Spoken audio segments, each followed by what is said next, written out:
Acho que é um fato incontestável que a Mulher Maravilha é a personagem mais subestimada de todos os tempos. Era extremamente comum que as pessoas falassem dela como a heroína das garotinhas, sem dar muita importância pra ela. Mas tudo mudou com o lançamento de Mulher Maravilha. Pelo menos é o que a maioria das pessoas pensa.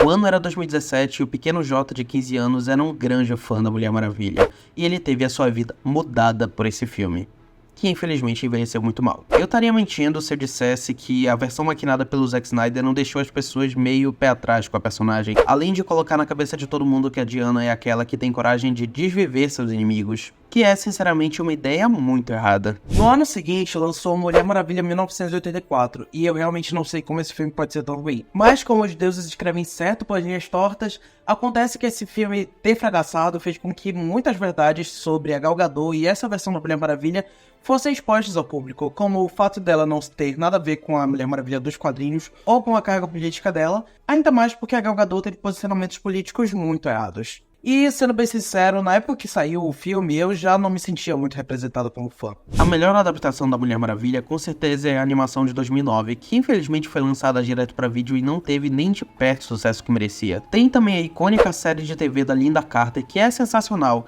mas ainda parece que toda a idealização da personagem fora dos quadrinhos quer ficar refém dela. E por conta da DC deixar o universo da Mulher Maravilha de escanteio ao máximo, ainda é possível encontrar pessoas que questionam quem é essa personagem que todo mundo força como um dos 3 pilares da DC, que só se torna interessante quando desvive alguém. E que se dane essas pessoas. Eu amo Mulher Maravilha, ela é a minha personagem favorita de todos os tempos, e também eu considero ela a personagem feminina mais importante da ficção. Ela não é apenas uma super-heroína, ela é a super-heroína. Ela é tão única que ela não tem uma contraparte em nenhuma dessas editoras. Enquanto Superman é a reinvenção moderna dos mitos clássicos de diversas culturas, a Mulher Maravilha é todos os ícones femininos da história compilados e reinventados para um público majoritariamente masculino. Ela é Marie Curie, Joana d'Arc, Athena, Virgem Maria, Harriet Tubman, Amelia Earhart, e esses são só os exemplos mais populares que vieram antes da sua criação em 1941. Ela era um ícone queer e feminista tão forte que um psicólogo chamado Frederick Werther escreveu um livro chamado A Sedução do Inocente e classificou a Mulher Maravilha como uma influência perigosíssima para as meninas, fazendo com que a personagem fosse parar num limbo editorial sem poderes por muito tempo devido ao código de autoridade dos quadrinhos. Mas como o ícone é um ícone, a capa da revista exclamou Mulher Maravilha para presidente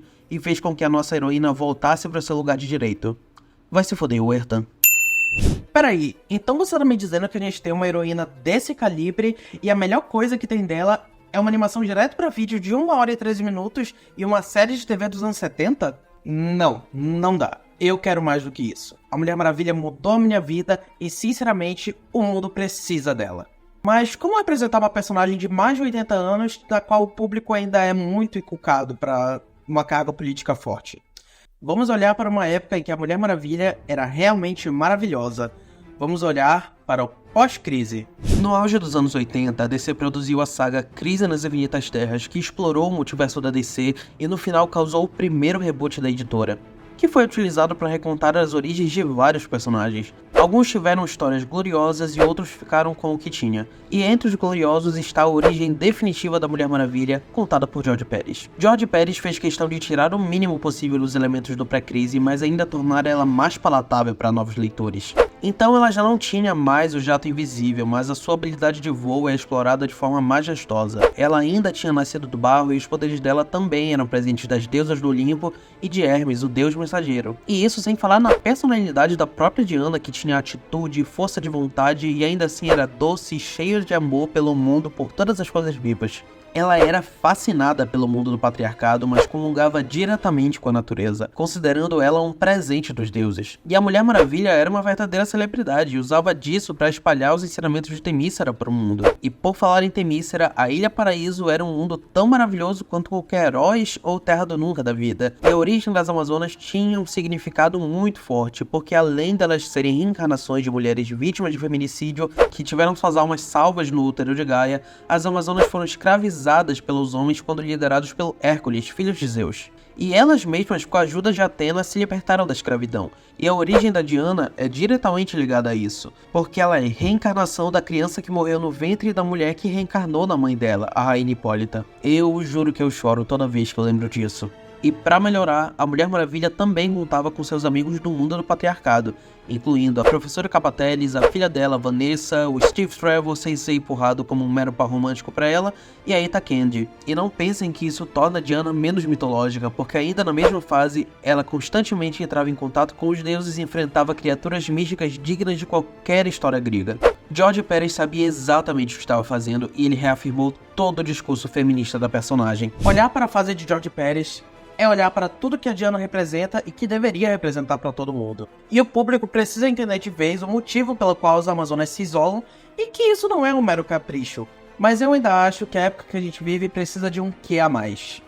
E eu sei exatamente quem pode dar esse quê a mais. Com a chegada dos anos 2000, Greg Rucka resolveu dar o ar de sua graça nas histórias da Mulher Maravilha, sendo até hoje o único autor pós-George Pérez que conseguiu se equiparar a ele. Ele não só estabeleceu a Diana como uma celebridade, como também tornou ela uma grande pensadora filosófica, tornando a Mulher Maravilha um ícone político também para o século XXI. Sem falar que o Greg Rucka é meio que o santo padroeiro, possivelmente bissexual, das personagens femininas há muito tempo. Desde a run dele na revista da Batwoman, até a co-escrita dele na saga da Helena Belova, e eu tenho certeza que ele se inspirou no George Pérez para muitas coisas, e seria maravilhoso se essas coisas fossem respeitadas.